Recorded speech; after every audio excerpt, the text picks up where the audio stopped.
Namaste, Pranam, Gita Dhyana. Om Parthaya Pratibodhitam Bhagavata Narayanena Swayam Vyasena Gratitam Purana Munina Madhye Mahabharatam Advaitam Ritavarshinim Bhagavatim Ashtadashadhyayinim Ambatva Manusandadhami Bhagavad Gite Bhavatveshinim.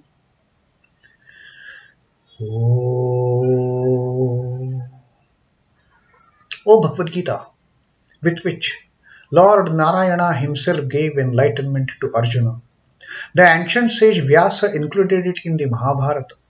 O Goddess, showerer of the nectar-like knowledge of non-dualism contained in your 18 chapters, O my affectionate mother, the destroyer of rebirth, I meditate upon thee.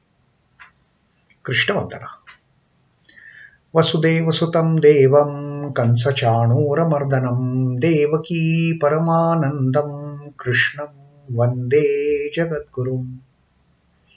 Son of Vasudeva, the slayer of Kansa and Chanur, extreme delight for Mother Devaki, O Lord Krishna, the supreme teacher of the universe, my salutations to you.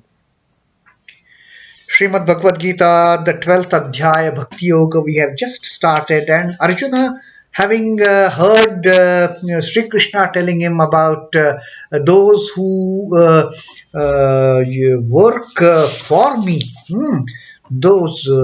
he who does work for me, he who considers me to be the supreme being, and he who is totally devoted to me. Now in that shloka, Sri Krishna has brought out the three yogas, the three yogis he had brought out. In fact, he had brought out a karma yogi who works for me, he who considers me supreme being, the jnana yogi, and mad bhakta, he who is totally devoted to me, the bhakti yoga. These three yogas Krishna had kind of brought into that shloka, that they come to me. These three types of yogis, karma yogi, jnana yogi, bhakti yogi, and the one who has left all the attachment, sanga varjitaha, and those who have given up all the ill feelings, who carry no grudge, who carry no hatred, who carry no hard feelings for the fellow beings in this creation. No ill feelings towards my enemy. No ill feelings even if some person doesn't like me, if some person hates me, no ill feeling for that person.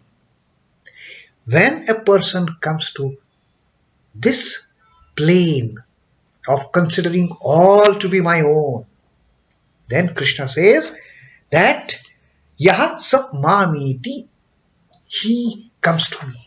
But now Arjuna had this doubt. He says, now who among these is great? The one who considers, devotes steadfastly to you, worships you in your form as a deity, in your form as an idol. The person, the devotee who worships you like this, is he great? Is he well versed in the yoga? Is he better versed in the yoga? Or the devotee who meditates upon your akshara tattva, who meditates upon your avyakta tattva, who meditates on your nirakara tattva, the formless aspect of you. Who among these two is great? So with this doubt having come to Arjuna's mind, he clearly asks Krishna, tell me, who among these two is great? Now Krishna, the Jagat Guru, he will never leave any doubts unanswered, uncleared. So here now, let us see what Sri Krishna has to tell Arjuna and what Sri Krishna has to tell us as far as who is the greater bhakta between these two, who is a greater devotee among these two. Sri Krishna says, SrīBhagavānuvāca, mayyāveśya mano ye mam nityayuktā upāsate śraddhayā parayopetāḥ te me yuktatamā matāḥ. Krishna says, I consider that bhakta to be perfect. Te me yuktatamā matāḥ. It is my opinion. I consider that bhakta, that person, to be a real bhakta, a real yukta. Yukta is the better versed in yoga. Yuktatamā is better versed in yoga. Who is such person? Let us see, hear from Krishna's mouth. mayyāveśya mano ye mam nityayuktā upāsate. Mayyāveśya. Aveśya is fixing.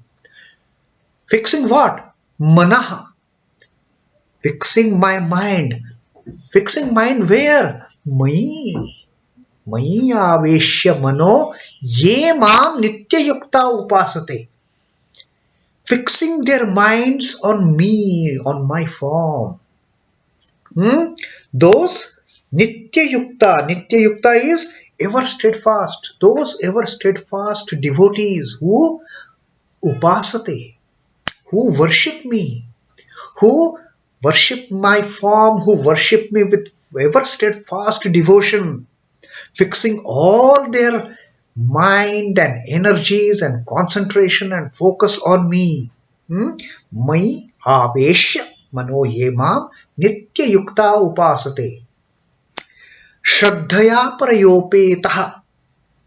Śraddhayā, with faith. Faith. Actually, Shraddha, the word Shraddha has no translational word in English or in any language.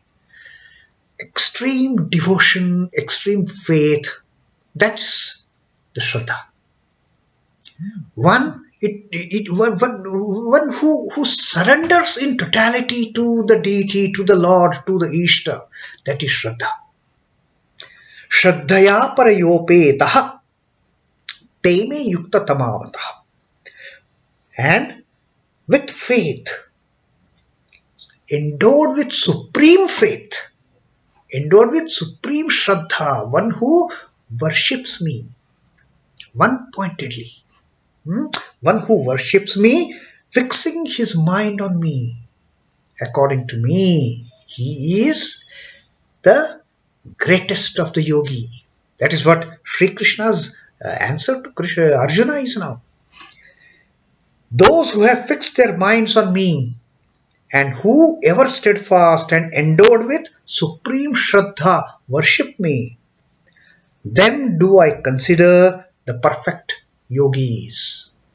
Te me yuktatamā matāḥ. That is my opinion. That is what I declare. Those to be the yuktatamā. Those to be the ever blessed superior yogis. The Lord is having the cosmos in his physical body. The Vishwarupa, we have seen that the entire cosmos, the entire creation, the entire universe, not only our universe for that matter, the entire universe is within, is the abode of the Lord. Arjuna has mentioned, he is the Jagannivāsa. He is the ultimate shelter, ultimate abode of this entire creation. Now, the Lord is carrying this entire creation within him. He is a Parameshwara. And since he is carrying this devotion, this creation within him, he has to have gunas. He has to be a Saguna Brahman. He has to have a form. Otherwise, in a formless entity, how can this earth, how can our solar system, how can this Milky Way, how can this galaxy, how can they exist? If there is no form, we are seeing with our eyes. We know our eyes have limitations to see the things, but at least we are seeing this earth, we are seeing the ground, we are seeing trees, we are seeing animals. We are seeing this entire creation, isn't it? Which has a form. Now the one who has this form contained within him has to also have a form. Therefore, Lord also has to be Saguna, not just Nirguna, Nirvikara, Akshara, Avyakta Brahman that Krishna has told us about. So this Saguna Brahman, those who with great Shraddha, who with ever steadfast mind fixed on the Lord, who worship this Lord, Saguna Brahman, in the form of Saguna Brahman. Lord says they are superior Brahma, they are perfected in, they have perfected themselves in yoga. They are yuktatamā. He is the Lord of yogi, he is the omniscient. His devotees, they who have dedicated themselves to his worship. So naturally, when the devotee considers Lord to be with the form, containing this entire creation within him, containing him, her being within him, containing everything surrounding him or her within him, for him, that Lord has to have a form. And once that realization comes that everything that is surrounding me is part of the Lord, that great devotion, that great bhakti, that great shraddha, that great faith, automatically it springs up. And then thought of Lord alone dominates their hearts day and night. Then what happens? Then they are ever steadfast then nityayuktā. Every moment of the day they are thinking of nothing but Lord. If I look at something, I see Lord in that. If I hear about something, I hear the Lord in that. If I touch something, I touch the Lord in that. And that is how these bhaktas, these devotees with great shraddha, great faith, great surrender to the Lord, they develop that sense of oneness with the Lord. For them, it is Lord everywhere. Even in the forms, they find the Lord. Even in the forms of their near and dear ones, their enemies, their acquaintances, the people unknown to them, things unknown to them, each and every form that is there in the creation is filled with the Lord for them. And then they live for the service of the Lord. Once they get this understanding, then they become karma yogis. Then whatever they do is doing it for the Lord. And what Krishna had told us in that 55th Shloka, mat karma krut. Then these devotees became, they perfect themselves as the karma yogis. They have perfected themselves as bhaktas. No doubt about it. They have also understood the reality that it is the Lord who is supremost, dwelling in all these people around me, all the things around me, dwelling in this entire creation. They have become great jnanis for that matter. So they have become karma yogis, they have become jnana yogis, they have become bhakti yogis. What else is there for them to be attained? They are one with the Lord. They are therefore the perfect yogis. That is what Krishna says. So this is what Krishna's answer to Arjuna in this second shloka of the Bhakti Yoga. Now similar answer, in fact, Sri Ramakrishna had given to one of his disciples, Sri M.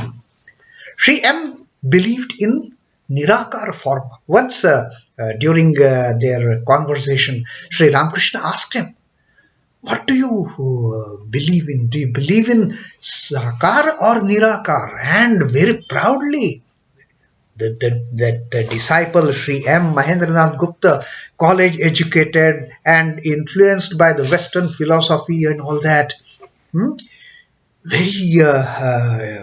great pride he said that I believe in Nirakar. I don't believe in these idols and the forms of God, this God, that goddess. I believe in Nirakar. And to that, what the great Paramahansa's reply was, Sri Ramakrishna said, it is quite all right to meditate on God viewing him as formless. It is quite all right. You believe in Nirakar, you worship Nirakar, very good. Go ahead. But do not entertain the thought that only your own conception of God is correct and that the beliefs of others are erroneous.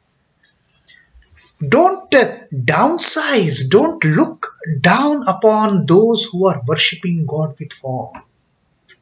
Sri Ramakrishna said, you are believing in formless God, very good. Perform that. Keep on doing it. But don't consider what others they feel. What others they do worship, they worship the form, God with form. They are wrong, or they are doing anything wrong. Never hold that attitude.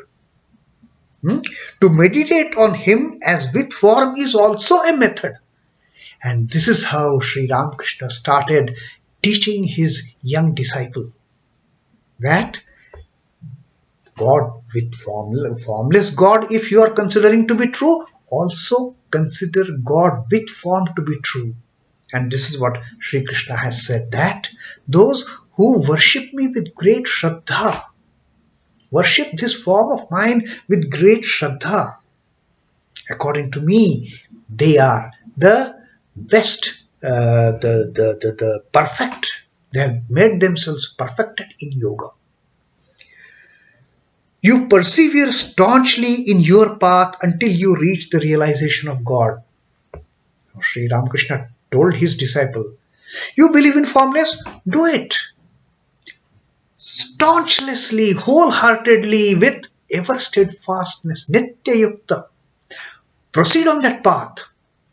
And when you reach the destination, after that, you will come to know that all paths lead to the same goal. Whether you are going with the formless path or you are going worshipping God with form, then you will realize that you have reached the same end. If you are going in the following the path of worshipping formless God, meditating upon the formless God, very well, do it. But after having reached there, then you will realize, oh my God, even people who are worshipping God with form, they are also coming to the same destination. And all along, I have been foolishly thinking only my path is right. All along, I have been so vehemently thinking within myself, which was totally wrong. I was blind. I didn't know what the reality is. After reaching the end point, then we will realize that formless is true, so is God with form. And therefore Sri Krishna in this second shloka, he has actually given more prominence to worshipping God with form. But does it mean that only that form is superior? Let us hear from Sri Krishna's mouth, for that matter from the mouth of the Jagat Guru, what he has to say on the formless aspect of the God in the next few verses as well. Till then, Om Namo Bhagavate Vasudevaya. Sri Krishna Arpanamastu. Jai Sri Ramakrishna. Jai Thakur. Jai Ma. Jai Swamiji.